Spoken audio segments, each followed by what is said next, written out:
Gadget makers have been saying for a while now that tablets are in fact the future of computing, but I'm not really sure about that. It hasn't felt like that, mostly because tablet software interfaces haven't really felt like they could give you the productivity, the ability to get things done the way you could experience from, say, a traditional laptop or a notebook. But this is the new Samsung Galaxy Tab S4, and that actually might change things. This is a standard Android tablet running Android 8.1 Oreo, but it does bring the DeX interface that Samsung pioneered with the Galaxy S8 and S9 right onto the device. So you don't need a dock, you don't need to hook this up to an external display, although you can, and actually use the tablet as a second display at the same time.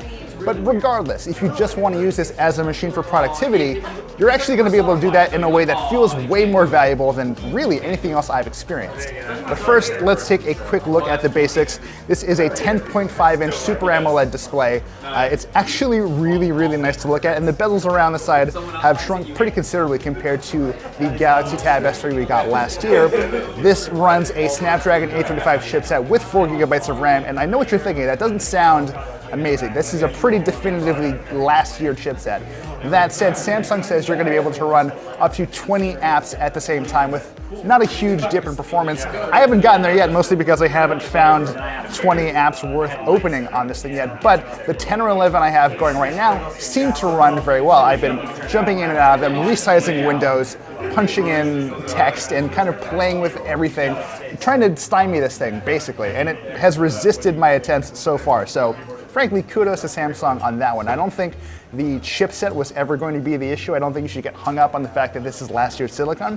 It's the software that feels much more valuable now, and that really does go a long way in making this feel capable. And again, this is the DeX desktop experience. So unlike something like an iPad Pro, for instance, which I actually use very regularly, you have an interface that feels very much like a traditional PC. So you can drag and drop between apps, you can resize windows. Multitasking runs much better on this Android tablet than maybe any other non-Windows tablet I have ever used, which is frankly kind of a big deal. I've loved the idea of being able to leave a computer at home and just travel with something light, something that does have an LTE connection, which this will get in the form of an LTE variant later in the year.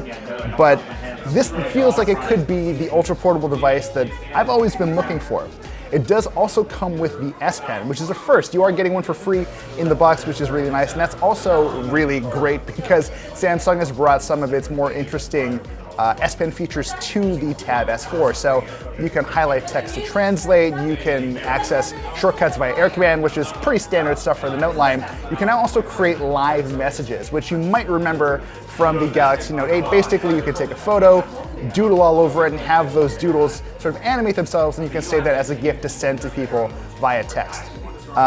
What else is going on here? This is a 64 gigabyte model, although you can get slightly more storage than that. There is a micro SD card slot as well, and around the device you'll see a set of AKG tuned speakers, which sound fine. I don't love them so far. Granted, we're in a pretty weird space right now. The screen is fantastic, but the speakers could use a little bit of work, in particular with the Dolby Atmos mode engaged. I am getting a pretty distinct lack of bass. There's not a lot of meat there, which is something that really matters to me, and presumably for some of you as well. So that's definitely something to keep in mind. This is, after all, a $650 tablet.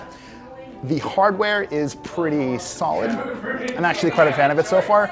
But like I've said, the real standout here is the software, the ability to kind of work with an interface that takes default Android and makes it infinitely more functional. When you want to just sit down and get stuff done, I could see myself writing stories on this. I could see myself editing photos on this, especially with the S Pen. This is the best attempt I've seen so far to bring PC-like functionality to a tablet, and I'm really looking forward to playing with this thing more. So stay tuned for more nuanced thoughts, our full story, and a whole lot more about the Tab and everything else in general from Engadget.